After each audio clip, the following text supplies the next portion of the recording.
পরিবার বা কর্মক্ষেত্রে সমস্যা, সম্পর্কে অবনতি, অর্থনৈতিক সংকট, খারাপ স্বাস্থ্য, এমনকি ঘনিষ্ঠ কারো মৃত্যু, এসব বিভিন্ন কারণে আমরা মানসিক চাপের মধ্যে থাকি।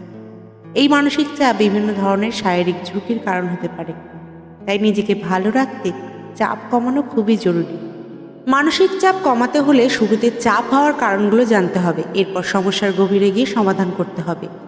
বিশেষজ্ঞরা বলেন, মানসিক চাপ একা একা সমাধান করার চেষ্টা করবেন না। চাপ নিয়ন্ত্রণে বন্ধু, পরিবারের ঘনিষ্ঠজনদের সাহায্য নিন। প্রয়োজনে মানসিক চিকিৎসকের পরামর্শ নিতে পারে। নিয়মিত ব্যায়াম করুন। ব্যায়াম মানসিক চাপ তৈরিকারী হরমোনের নিঃসরণ কমায়। তাই যত ব্যস্তই থাকুন না কেন, একটু সময় বের করে ব্যায়াম করার চেষ্টা করুন। যদি জিমে গিয়ে ব্যায়াম করার সময় না হয়, তবে অন্তত 30 মিনিট হাঁটুন, সেটিও চাপ কমাতে কাজে দেবে। ঘুমান। ঘুম শরীরকে সতেজ রাখতে সাহায্য করে। ঘুমাতে যাওয়া এবং ঘুম থেকে ওঠার একটা নির্দিষ্ট রুটিন তৈরি করুন। নিয়মিত 7 থেকে 8 ঘন্টা ঘুমানো মানসিক চাপ কমাতে খুবই সাহায্য করে। সঠিকভাবে খান। মানসিক চাপে থাকলে খাওয়ার প্রতি অনেকেরই অনীহা হতে পারে। মনে রাখবে, না খেয়ে থাকা চাপকে বা সমস্যাগুলোকে কমিয়ে দেবে না, বরং খাবার আপনার শরীরকে কর্মক্ষম রাখবে এবং চাপ দূর করার পদক্ষেপগুলো নিতে সাহায্য করবে। এই সময় পর্যাপ্ত পরিমাণ জল খেতে হবে। ক্যাফেইন গ্রহণ কমিয়ে দিতে হবে। সকালের খাবার ভালোভাবে করতে হবে। দিনে অন্তত ছোট বড় মিলিয়ে 6 বেলা খাবার খেতে হবে। গমের রুটি, পাস্তা ইত্যাদি খান। ভিটামিন এ এবং ম্যাগনেসিয়াম সমৃদ্ধ খাবার খান। পাশাপাশি গ্রিন টি এবং অ্যান্টিঅক্সিডেন্ট সমৃদ্ধ খাবার খান। শিথিল থাকতে শিখুন। মানসিক চাপের সময় দেহ ও মনকে শিথিল রাখা খুবই জরুরি। মানসিক চাপের কারণ সহজেই চলে যাবে না, এটা দূর হতে সময় লাগবে। তাই এই সময় নিজেকে শান্ত রাখা খুবই জরুরি। মনকে শিথিল রাখতে হালকা ধাঁচের গান শুনুন, আর শরীরকে শিথিল রাখতে স্নান করতে পারেন। ডায়েরি লিখুন। আপনি হয়তো কখনই ডায়েরি লেখেননি, তবুও এই সময়টায় নোটপ্যাড বা ডায়েরিতে কিছু লেখার চেষ্টা করুন। যে বিষয়টি আপনাকে কষ্ট দিচ্ছে, মানসিক চাপের কারণ হচ্ছে, সেটি ডায়েরিতে লিখুন। পাশাপাশি আপনি কি চান বা কি করলে আপনার ভালো লাগতো, সেই বিষয়টিও লিখুন। ডায়েরি লেখার এই অভ্যাসটি মানসিক চাপ কমাতে অনেকটা সাহায্য করবে আপনাকে। যোগব্যায়াম বা ধ্যান করুন। মানসিক চাপ কমাতে ধ্যান করতে পারেন। ধ্যানের সময় গভীর শ্বাস প্রশ্বাসের ব্যায়াম শরীরকে শিথিল করে। ধ্যান আত্মবিশ্বাস বাড়াতে সাহায্য করবে। পাশাপাশি চাপ কমাতেও যোগব্যায়াম করতে পারেন। পছন্দের কাজগুলো করুন।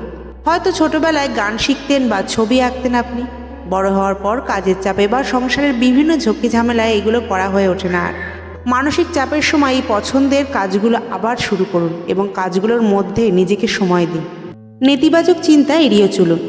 খারাপ চিন্তা হয়তো সবসময় এড়িয়ে যাওয়া যায় না, তবে চেষ্টা করুন ইতিবাচক চিন্তা করতে। ভাবুন, যা চাইছেন তা ইতিবাচকভাবেই পাবেন। এটা আপনাকে মানসিক চাপ দূর করতে সাহায্য করবে। নিজেকে গুছান।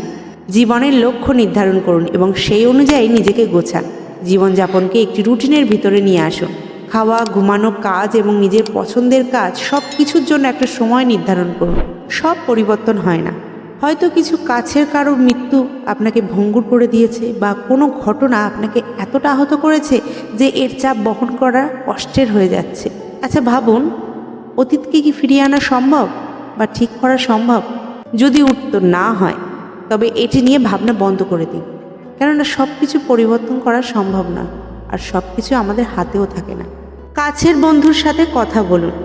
মানসিক চাপের কারণ নিয়ে কাছের বন্ধুর সাথে কথা বলতে পারেন। বন্ধুকে বলুন আপনাকে সাহায্য করতে, তবে এমন বন্ধুকে বলবেন না যে আপনাকে বুঝবে না অথবা এক পর্যায়ে আপনাকে উপহাস করবে।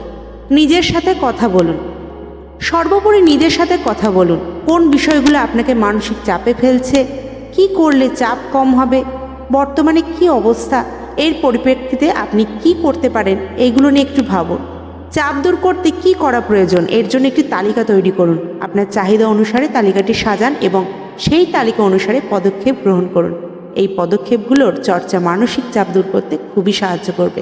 যেসব দর্শক বন্ধুরা হিন্দুইজম স্টাডিজ এই চ্যানেলটিকে প্রথমবার দেখছেন, তারা অবশ্যই চ্যানেলটি সাবস্ক্রাইব করে রাখবেন আর পাশের বেল আইকনটাকে হিট করে রাখবেন, যাতে পরবর্তী ভিডিওর নোটিফিকেশন সবার প্রথম আপনাদের কাছে পৌঁছে যায়। ভিডিওটি ভালো লাগলে অবশ্যই শেয়ার করবেন। সকলে ভালো থাকবেন, সুস্থ থাকবেন।